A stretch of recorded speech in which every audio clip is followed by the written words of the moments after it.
Good morning, good afternoon. Welcome to the COVID-19 Town Hall. Mary, thank you for the wonderful music. You can actually take off the screen now. That'd be great. All right. All right. So we have a little bit of a different cadence. We're going to be hearing from some different people this morning, which makes me very happy. Always nice to get some new voices.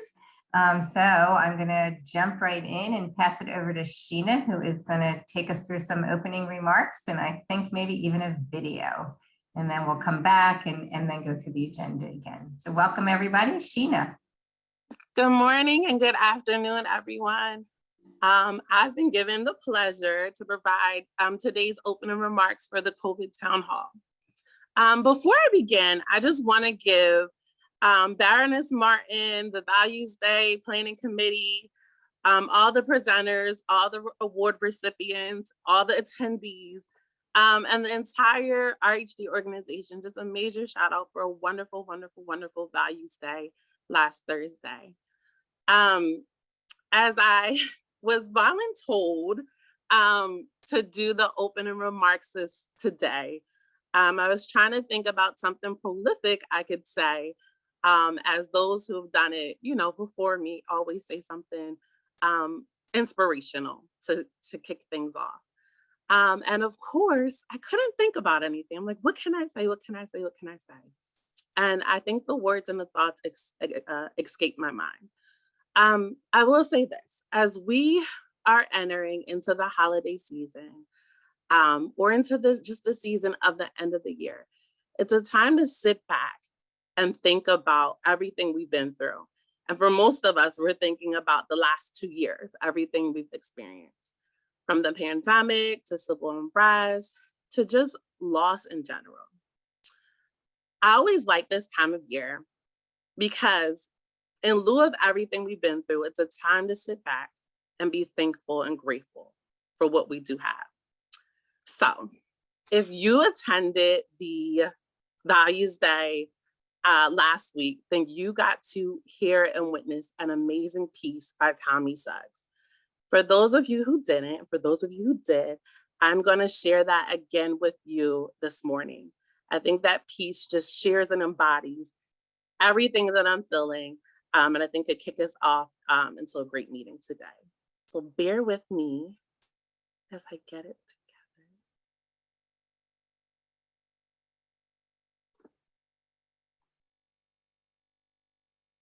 You guys will let me know if you can't hear it. What color is a soul? You know, the inner essence that exists within each of us. Does it even have color? Does it have a hue? Is it transparent, or does it glow so brightly that the mere idea of color evaporates before it? Is it different from person to person, or do we all look the same inside? Honestly, I don't know. But I know that I'm so much more than what you see.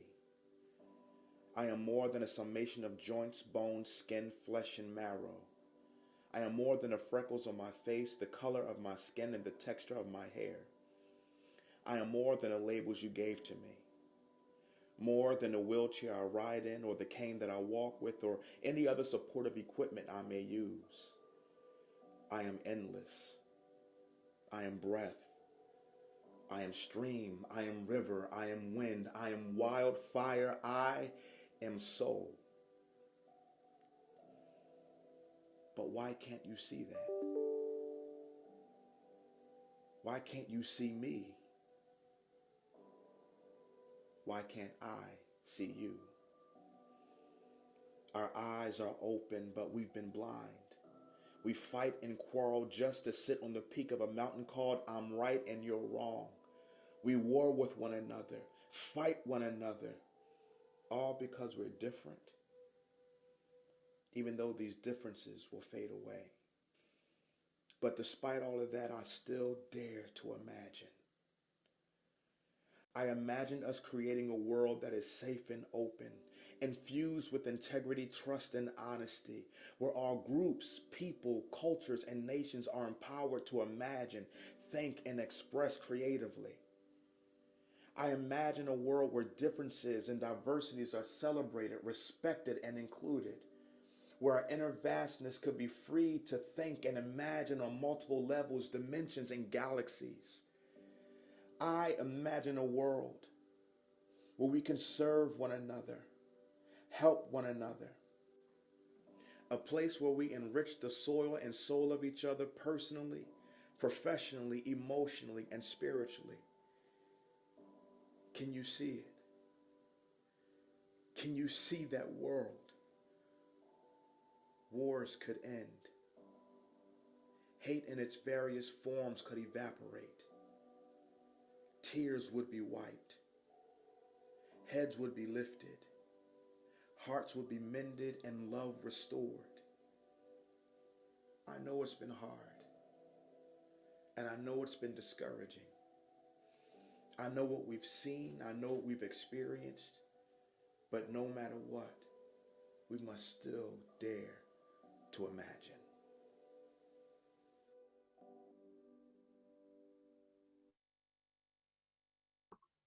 So thank you, Tommy, for allowing us to share that and view it this morning. With that being said, welcome everyone to today's town hall. I'm going to pass things back over to Sherry. Great, thank you. I'm thrilled to have the opportunity to see that again, Sheena. So thank you very much for kicking us off with that. Mary, if you could put up the agenda again, lots of new people joined.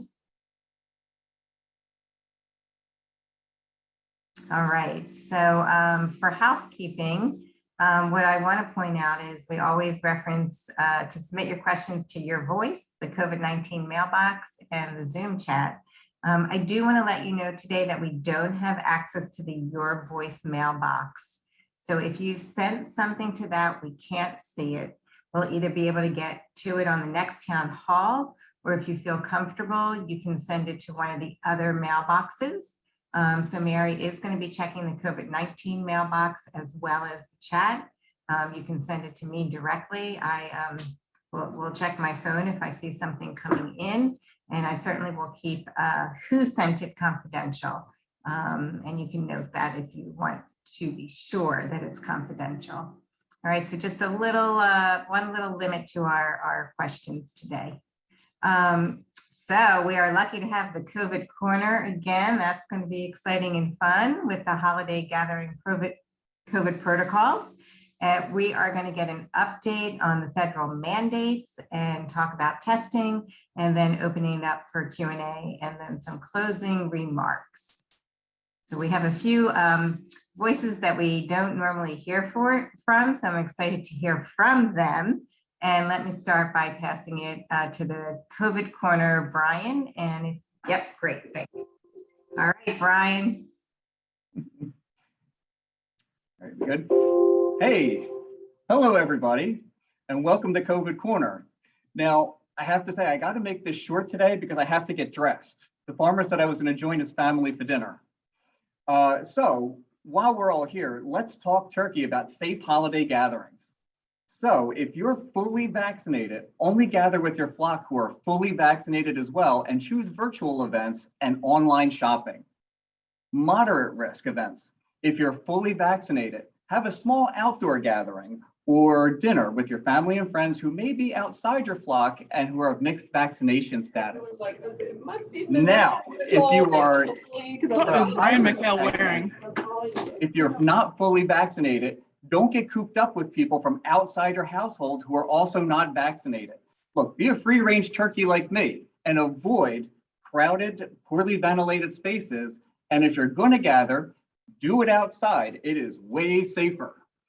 And mostly important, if your wattle is hanging a little low, your feathers are a bit ruffled, don't host or attend a gathering.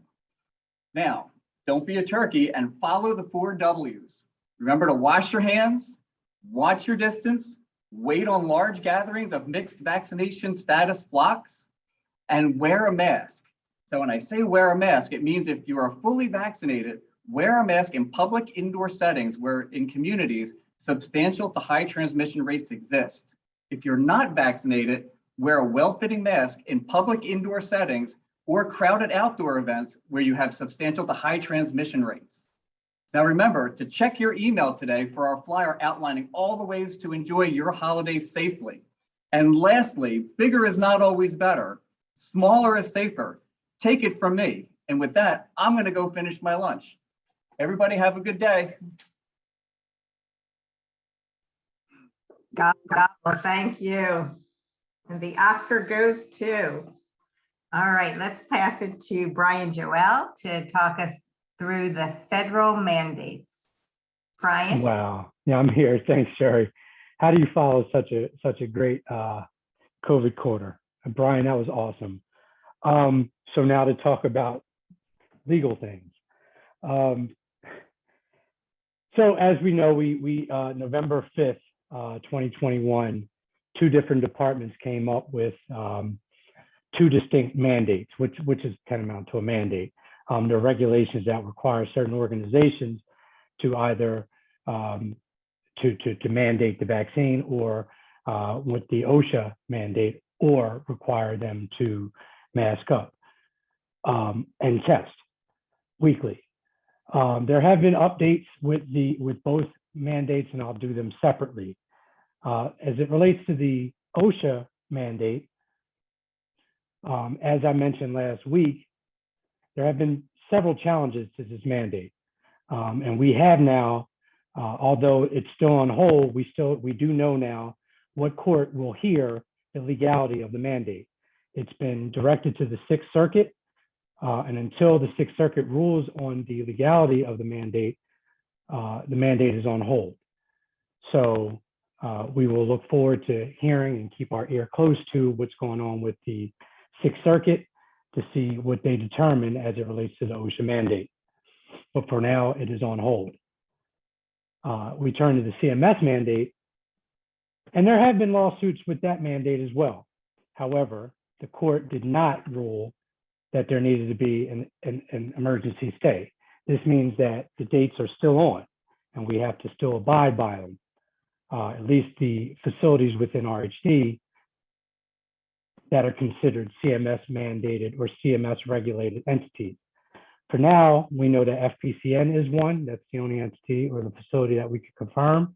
We're still looking into the other programs within RHD. So that mandate still is on.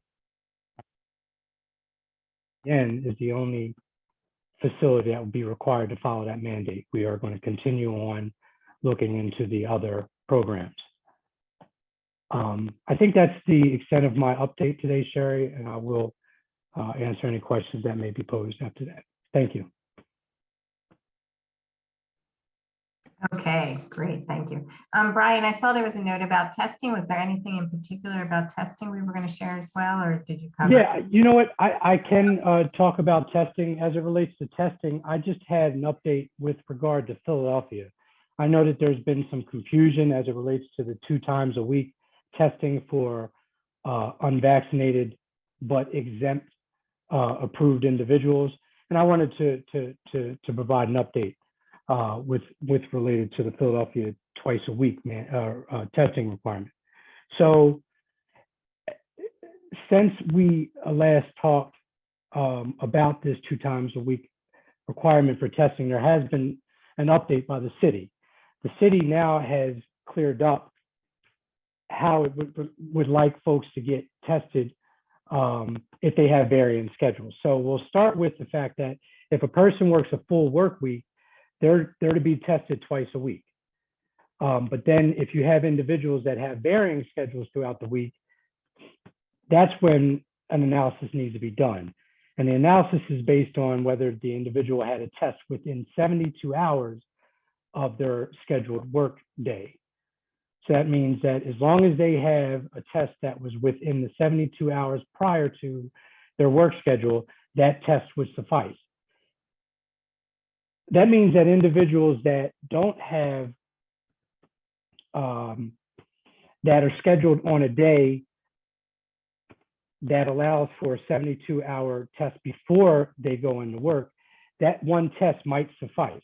So for example, if a person works Monday, Tuesday, and Wednesday at 9 a.m., and they were to get a test at 9 a.m. right before their workday, that test would suffice for Monday, Tuesday, and Wednesday. However, Thursday, they would need to get a new test because it's outside of the 72-hour range.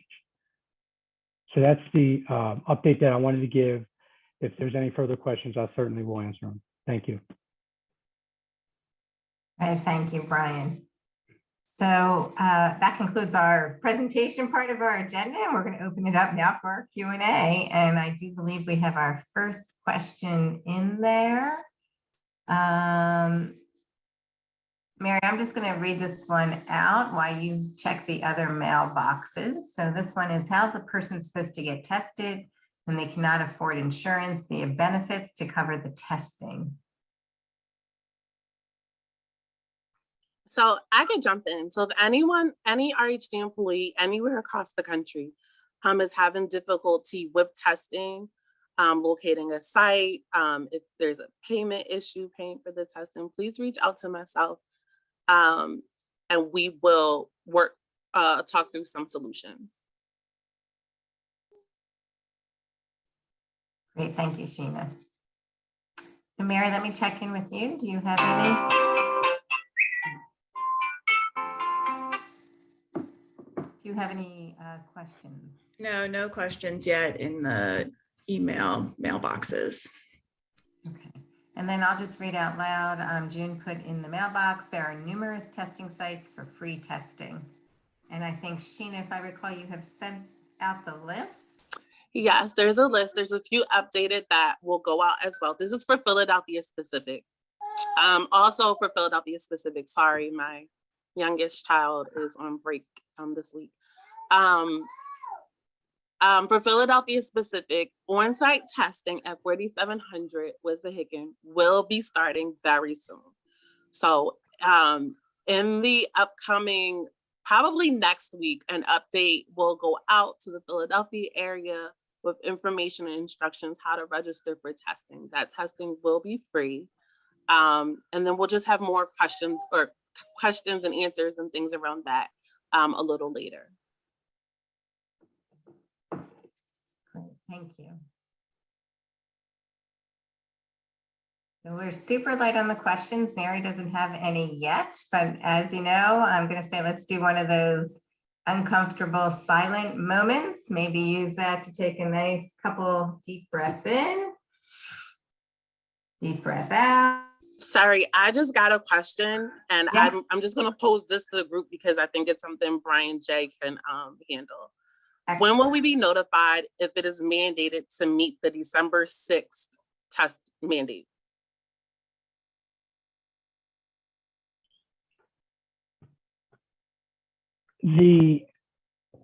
Okay, so as it relates to the OSHA mandate, we won't know until the court rules whether we're required to follow that mandate. So for now, that date is off until we hear otherwise from the court.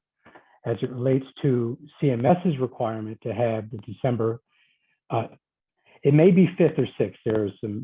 There's some belief that it's the 5th because that's 30 days out from the date that the regulation became active, but some say that's December 6th. But as it relates to either the December 5th or 6th requirement for the first dose, we will know that depending on whether your facility is one which is required to follow the CMS mandate. Right now, as I mentioned, we know that FPCN is the only one that we can say for sure is required to follow that mandate. Otherwise, we should know within the week or so if there's any other programs within the organization that are required to follow that December 5th or December 6th date, first dose date.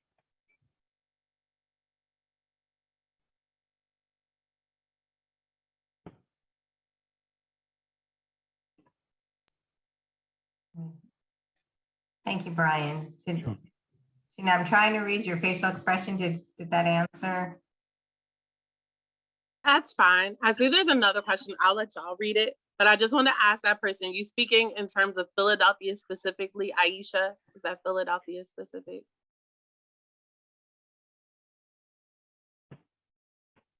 I think it's specific to Philadelphia. So I don't know if Brian, Jay, you want to jump on that one too?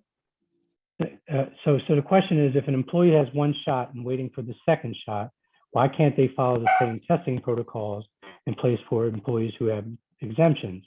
Weekly testing until fully vaccinated.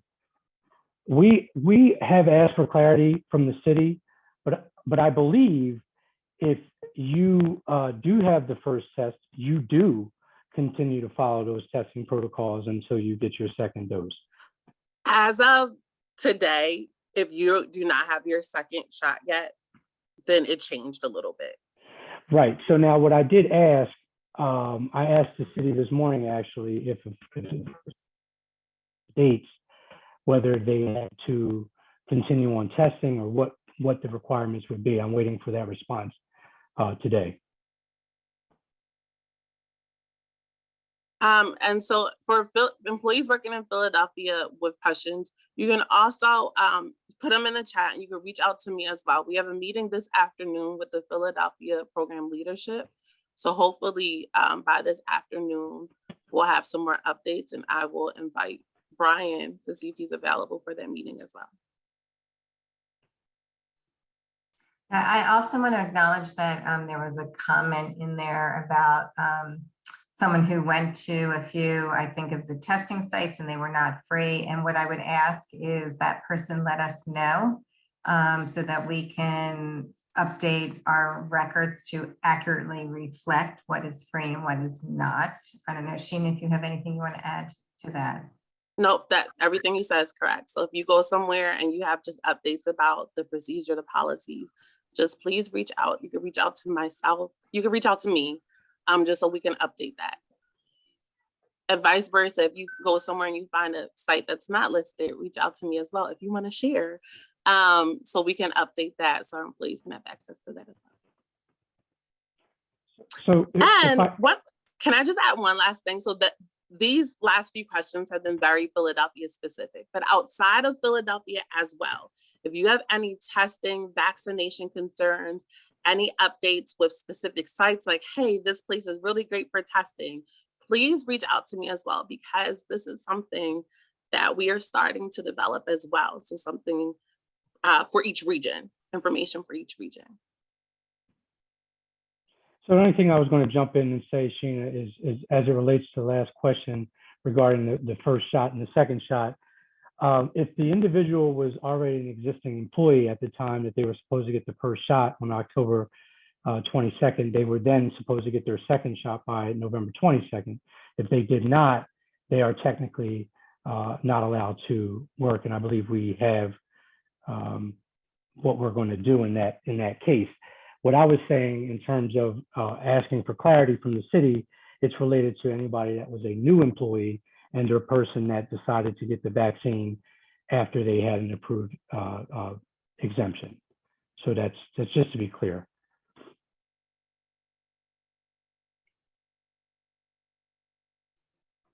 Right, thank you. Mary, I want to check in with you. Yep, this is a follow-up for Brian. Do we have to have a test within the last 72 hours or results posted within 72 hours? So you need the results. Obviously, you have to know the result of the test in order to know whether you can work or not. So it would be the results. Okay. And just add so test and results within 72 hours. So that test needs to be Sure. Those tests and results need to come in within 72 hours. Thanks, Sheena. That's correct. And are residential mental health facilities covered under the CMS vaccine mandate? So we're still doing that analysis. Hope to have that by the end of this week. Yeah. So right now, the only confirmed facility within RHT is FPCN as a federally qualified health center. Okay. What if you were on exemption and now decided to get the shot? So that analysis has to be done based on each each individual circumstance. I just want to remind everyone that the prior exemption does require you to put in the exemption under penalty of law, meaning that you're supposed to certify that what you're saying within your requested exemption is true and accurate to the best of your ability. But in terms of if you decide to get the shot after you have an approved exemption, it's going to have to be, you're going to have to provide, if it's a medical exemption, you're going to have to provide a certified statement from your doctor that you're able to get that shot now after your first exemption. And as it relates to the religious exemption, we're still talking, but we believe that you're going to be required to send in why you are able to get why you're able to get the shot after your prior submitted vaccination or exemption request.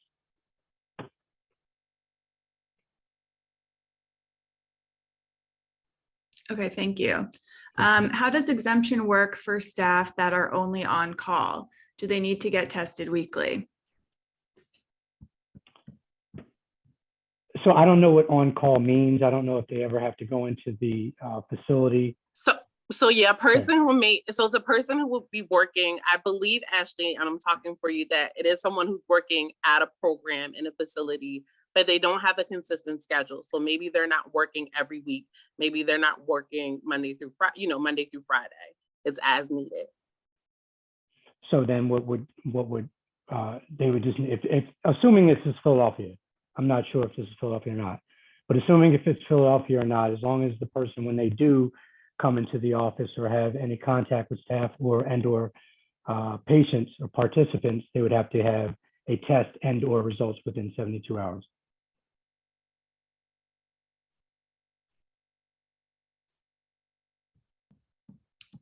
Hello. Thank you. This is Ashley. I asked my question. When you say within 72 hours prior to the shift, or Prior to your scheduled shift. I hear you, Ashley. okay, yeah, because I have here in the Philadelphia, one of the programs in Philadelphia, we have a staff person who's on call and she got approved for exemption. And we get like the emails and it says she's not eligible to work. So when we talk to her, it's kind of confusing on what information we need to give her, because she's kind of confused sometimes too on how in advance she has to get the weekly testing. Yeah, so Ashley, again, if she is coming in to the office or in contact with any of the participants, she would need to get her test and her results within 72 hours of that time frame. All right, test. Sure. Just needs a one test or both tests? Do she need one test or they just like, let's say she's only scheduled for one shift that week, so she will only need one test, or she will still need two tests? She would just need one test ahead of her scheduled time. So the test is so long that the test will suffice for 72 hours. So after you get the test and the results, any shift that you have within 72 hours after that, that test will suffice for that shift. Okay.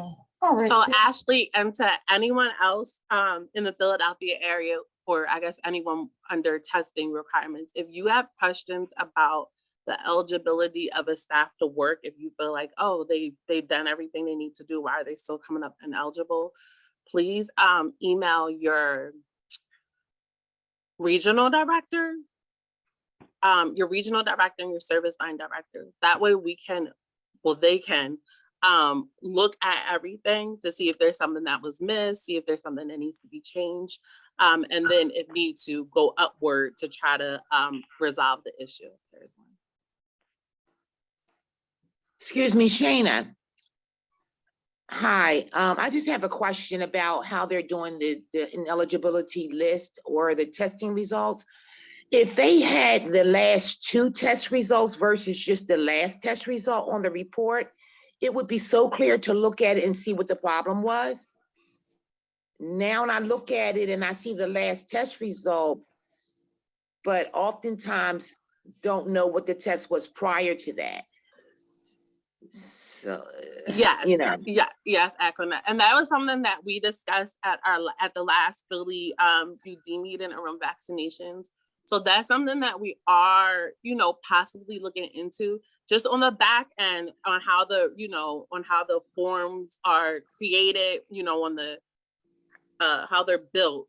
There may be some, it's not always as simple as just adding a new field. So I think they're looking to see how accessible that will be, how they can do that. So we may have an update this afternoon at the meeting, but if not, I'll circle back around to you and the rest of the Philly UD group with an update when we get it. Okay, thank you. And for people who are on call, they only need one test in the 7-day period? I want to make sure I'm clear on that. If they're working, it depends on how many shifts they're working. That's what I thought, okay. Or how many days they're working. Yep. That's accurate, Aquanella. Okay, thank you. Sure. Great, thank you, everyone. Appreciate you jumping in there. Any other questions, Mary? Yeah, okay, so this one's kind of specific and may have sort of already been answered, so forgive me, but this person is asking, how many days do a test result cover for me to work? If I get tested Friday to work on Monday, does that same test cover Tuesday? Well, I can't assume the time when the test was taken on Friday, right? So I don't want to assume what time that test was taken and give a blanket answer. But what I can say is a test is sufficient if it's taken within 72 hours of your scheduled time to be at work. It has to be. So I hope that answers the question. But that means that if you get a test and you are scheduled to be at work within 72 hours after that test will be sufficient.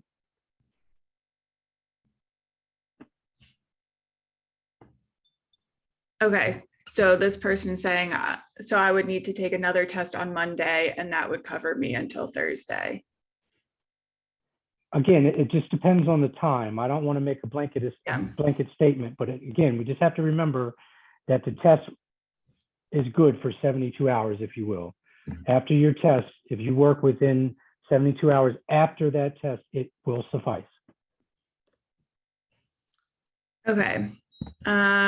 Is there a document from the city outlining these requirements? I still don't understand if I'm not healthcare, why I am subjected to this. Yes, there are documents from the city, and I think Brian or myself, we could send that out, maybe in an update email. We can send that out. So if you are requesting specifically, we can send that out, or maybe we'll just send a blanket update. But our RHD employees are defined as healthcare workers. Yep. So regardless, like for myself, I work in an administrative role, but I'm a healthcare worker. So the mandate is applicable to me. So again, I'll piggyback on that statement. That's correct. So RHD is considered a healthcare institution, and the workers are considered healthcare workers because they work for a healthcare institution, and that's why its workers are required to follow the vaccine mandate, because RHD is considered a healthcare institution. And that's per the Philadelphia regulation, right, Brian? That's correct, June, per the Philadelphia mandate. And that's why yes, June, that is absolutely correct. Thank you. Not related to the CMS mandate where we're not. So that's a little confusing. Right. That is confusing. And that's right, June. I mean, we're still determining whether we're defined at each regulation has their own definition of what they consider things. Under the Philadelphia mandate, we are considered a healthcare institution. Under the CMS mandate, we have to do an assessment as to whether we fit their definition. So right now, again, we know we fit under the Philadelphia description, and we know that FPCN fits within the healthcare CMS regulated entity under the CMS regulation. So I know it's confusing, but it's all about definition. So June, you are accurate. Thank you very much.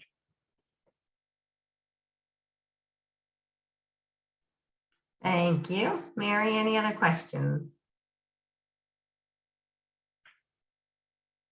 Yeah, one more in the chat. How do we get mandated for this as healthcare workers, but did not get the money for healthcare workers during the pandemic? We have been working since the beginning of the pandemic nonstop.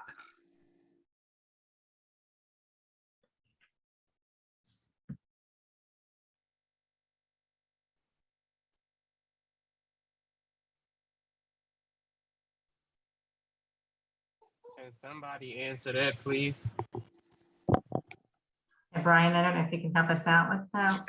I'm not sure what monies he's referring to, but if it was regarding the state and or federal stipends and dollars that were given to healthcare workers, they, like, as mentioned, each entity defines healthcare worker differently.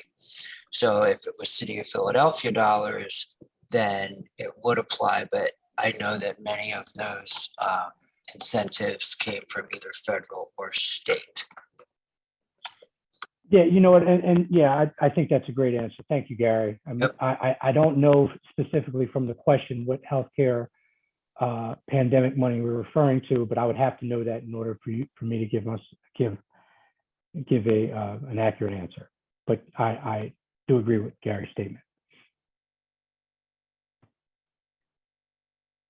Yeah, and some of these questions, I always take note of questions that we need to follow up for our next town hall.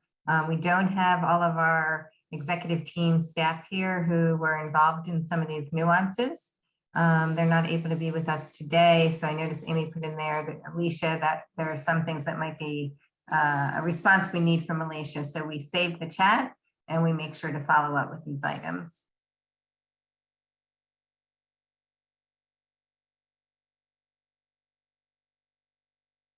Mary, other questions? No, but it does look like Curtis has his hand raised.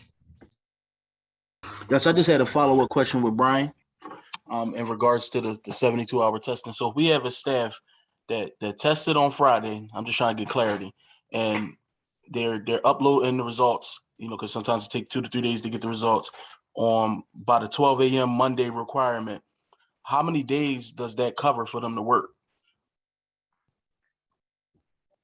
So Curtis, at what time, I don't want to give a blanket statement and think that Friday, the whole day would cover Monday, right? It goes to the hours. It goes to the amount of time after the test and after the results have come out, that those results and that test will be sufficient for a work schedule. So in other words, if you get your test, if your example is Friday at 9 a.m., that test would last 72 hours from Friday at 9 a.m.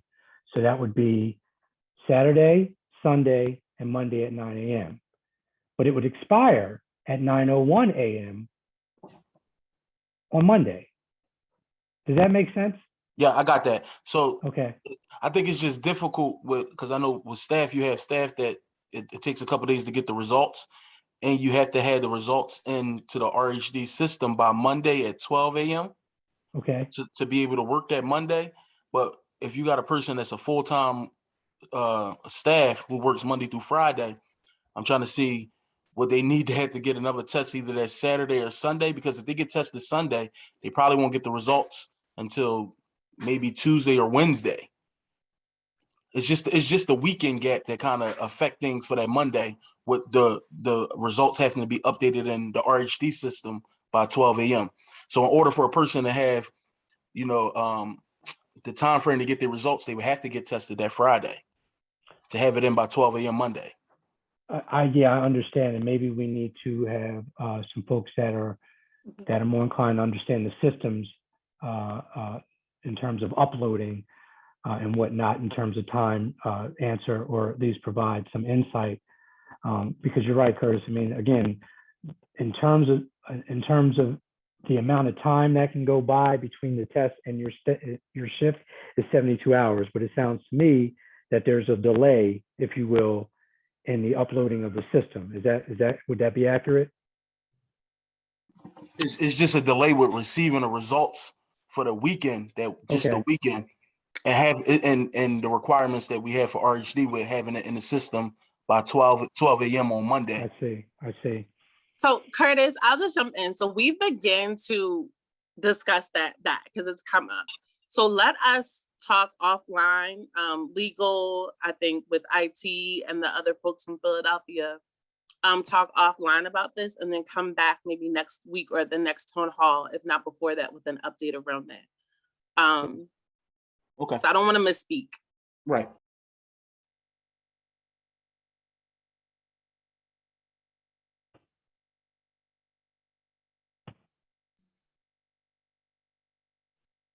All right. Any other questions?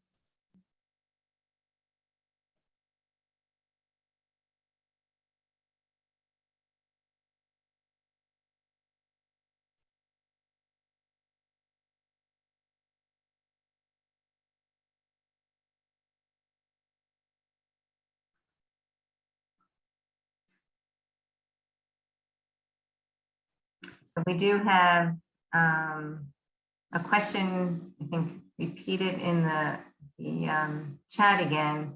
So again, I asked with insurance premiums being 202 a pay and these free places requiring insurance, how am I supposed to get tested? The person has to remove their insurance because they cannot afford the 202 insurance premiums and live comfortably. I think, Sherry, that Sheena had indicated she was going to check and resend out those places where free was once we get some feedback from other people. Sheena, is that correct? That's correct. And also, if any individual program, if you're having any specific issues with testing needs for anyone, please reach out to me directly. So you can email me. I'll put my email in the chat, or call me. And Sheena, when do you imagine getting that back out? You know, may I like to put a little bit of a time frame on that? Would that be next week? Yes, because I think we have to review some of the places. So again, reach out to me so we can take things and update the list and then add new places on the list. So next week, next Monday, we'll send out an updated list of places that have been reviewed, that are, and maybe we'll be able to, now in that spreadsheet, it gives you the details. Is it free? Do you need insurance? Is there a cost associated? I believe it gives all that information on that spreadsheet in the details, but maybe we can just highlight the free places. We're insured or uninsured. There's no cost to you for testing. But just reach out to me, because if we don't know what's going on, then we don't know what we need to do, what we need to change. Thanks, Sheena. So I see that we have another question in the chat. I know it's directed toward Brian. I'm not sure if Brian is going to be able to answer all of this. I want to check in. I think what I'm hearing is, in general, people would like a better understanding of when we're considered healthcare workers or not. And as I heard, there's a distinction. There's state, there's federal, there's city. So it's not a one size fits all answer. So Brian, feel free to jump in, but I think that the problem is we have people in lots of different states governed by lots of different entities.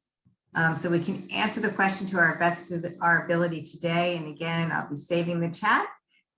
If we need further clarification on the question, the chat shows who answered the question. And then on Tuesday, when we debrief, we can raise these issues so that we can bring them back to you at the next town hall with further clarification. Yeah, no, I agree with that, Sherry. And it just depends on what regulation we're talking about and the definition that they have regarding healthcare entity. So it's not a one size fit all. Yeah, great. Thank you. Thank you. So I hope that's going to suffice, because I think the best way for us to do that is to really be able to make those distinctions between states. Yes, and Brian, we're still under the Philadelphia mandate despite the stay on the OSHA federal. Isn't that correct? That is correct. Philadelphia is still active, and we're required to follow that that mandate. That's accurate, John.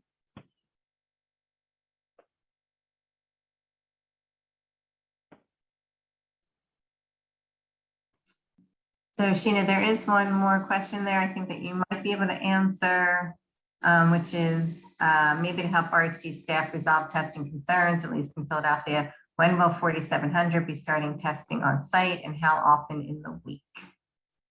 Oh, I don't want to give you a date because I don't want to say it's this date and then it doesn't end up starting on that date. We're still finishing up, in the final stretch of getting everything, detailed and outlined, making sure that both entities are protected legally. So as soon as we get a date, I'll let you know. Times a week, starting out, it'll be about 4 days a week, business hours, I think 9 to 4, that it'll be operationally.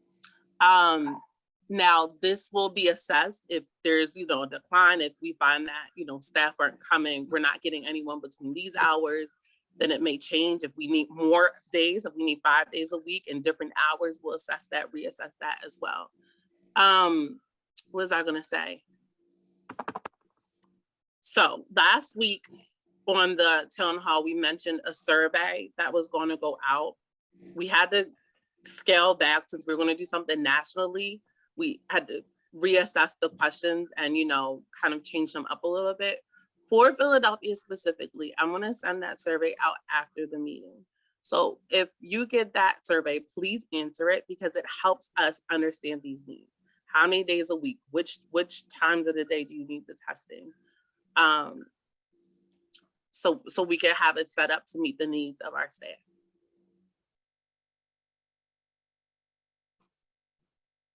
Great, thank you. So I think we have some more things in the chat. Mary?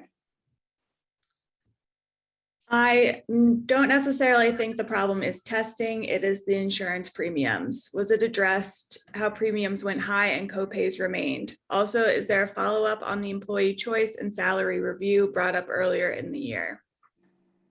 I don't think those were topics we intended to cover today, since those are not necessarily COVID related, but those are better answered by the benefits group.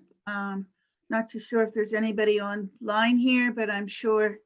I have a question for the person who wrote that. I don't see who put it. How do the premiums come into play with the testing? Are you having to pay a copay when you're going to get tested? I'm confused about that.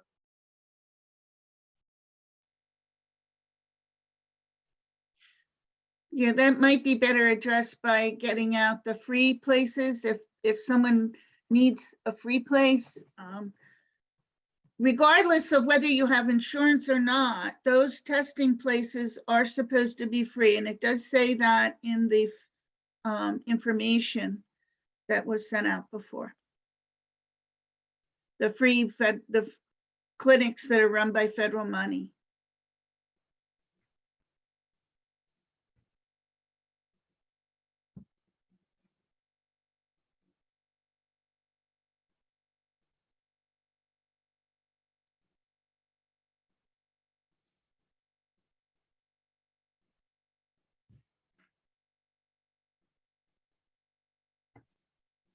So I'm thinking that it might be best that we have a segment on the testing, so we really can ensure that we've got the most accurate information. I do see that some people are responding in the chat, and they feel free to jump in, take yourself off mute.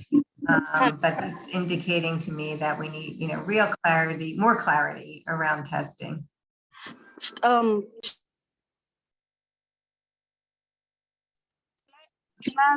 Can I clarify the question that was put in there? Because my coworker actually put that question in.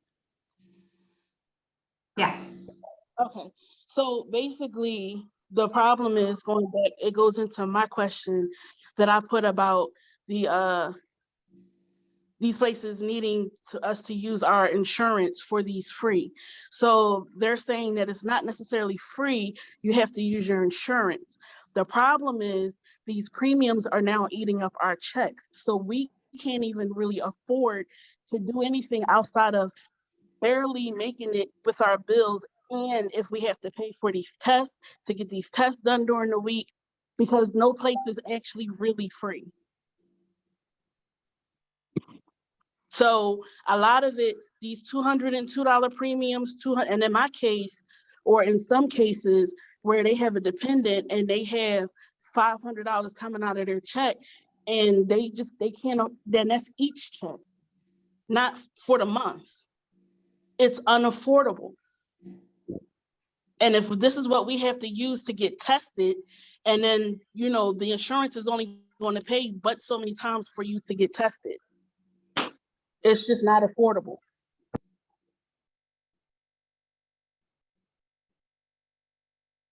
Sheena, I think you were going to talk about that in your meeting this afternoon. That might be something that you may want to check in with benefits. I can say, Sade, I hear what you're saying. I think I'm missing the correlation a little bit. So maybe you and I could talk, or, you know, maybe someone from benefits could talk to you offline a little bit.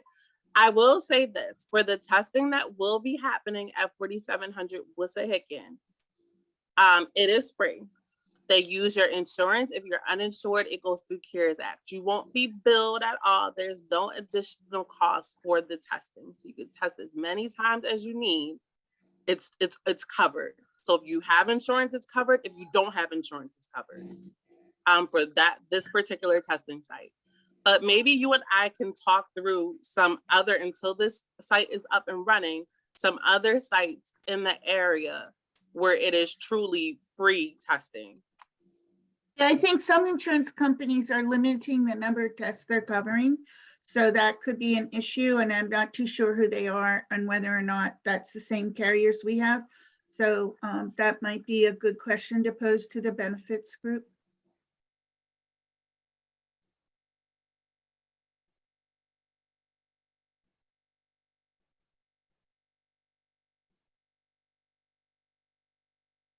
So thank you. I just want to thank everyone for putting these questions out there on the radar.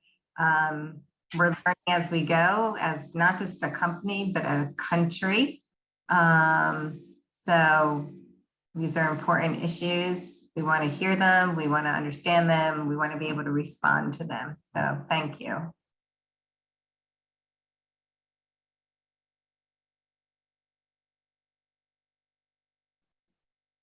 Anything else in the chat, Mary?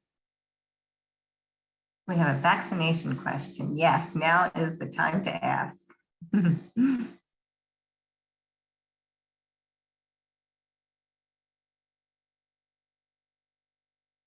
Laura, do you want to take yourself off mute and ask, or put that in the chat? Sure, I can do it verbally. I was trying to type fast. I have a staff member that got her vaccination in Sierra Leone, and I helped her submit her her card, and it came back as an invalid lot number. So how do I do that? I mean, what do we do with that?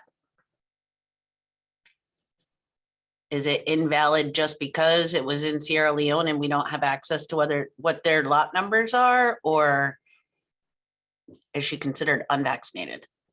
Laura, where are you at? Are you in Philadelphia or outside of Philadelphia? I'm in Delaware. You're in Delaware? Okay. Let's talk offline about that. Okay. Yeah, and I think, and then we'll bring back the solution, I think, to the group so everyone's aware, but we could specifically talk about that offline.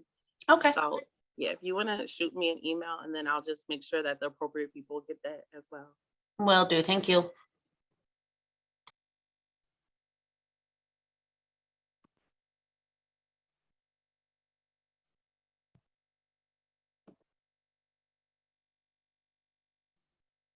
And let's do one more pause. Any more questions? Hang in there, David. All right. So again, I know wait. Okay, so we have someone else, Sheena, with an invalid lot number. Should they reach out to you directly? You're on mute. That's fine. Yeah, if you have issues about it, you can reach out to me. I'll make sure that it gets, if I'm not the appropriate person, I'll make sure it gets to the appropriate person. And Sheena, do you want to put your email in the chat again? Thank you. I want to make sure. So lots of things that came up today that we have not, fully answered. So again, I just want to note that we appreciate them, and that at our debrief on Tuesday, we'll be able to, I'll bucket these into, vaccination, testing, and then we'll be able to bring back that information at the next town hall. All right, so David, I am going to turn it over to you for our closing remarks. Thank you, Sherry. So folks, as I was thinking about my closing remarks and coming up to the Thanksgiving week, I thought, wow, here we go again. The second year in a row, it's Thanksgiving week and we're still having COVID meetings, for goodness sakes, and still talking about infection rates, hospitalization rates, how to safely celebrate the holidays in the midst of a pandemic, vaccinations, and so forth. And thinking back to last year, remember all the dark humor and all the memes about what a year 2020 was and how it was almost over? Well, 2021 has been pretty rough too, right? And I won't be sad to see the back of it. But as Thanksgiving approaches, I have to say, I believe as strongly as ever in the notion of gratitude, of giving thanks. Not in spite of the suffering that we've all gone through, but because of it. I read something in the newspaper today and I want to share it with you. It's this. Feeling grateful does not always happen naturally. Thankfulness is something like a muscle that we can exercise. Just as we can cultivate ingratitude, hate, bitterness, or cynicism, we can also foster gratitude, appreciation, delight, and joy. I know that as I reflect on my year at RHD, I continue to be grateful for and in admiration of the DSPs and everyone at our programs who continue to support our participants, even while dealing with staff shortages, the pandemic, and so many other challenges. Also, the positive attitudes, the creativity, and the resourcefulness of everyone at Shared Services who have sustained the corporation through all of this have been extraordinary. These COVID all-staff meetings with all the hard work and preparation that goes along with it by so many of the departments is just another example of that. So that being said, I want to encourage all of us to exercise that thankfulness muscle this week leading up to Thanksgiving. Spend a little time in the coming days, perhaps thinking on the things you're grateful for, and tell some people how much you appreciate and admire them. So with that, we wish you and your loved ones all a very peaceful and healthy and very happy Thanksgiving. And we thank you for all that we do. Thank you, David. Have a great day, everyone. Happy Thanksgiving.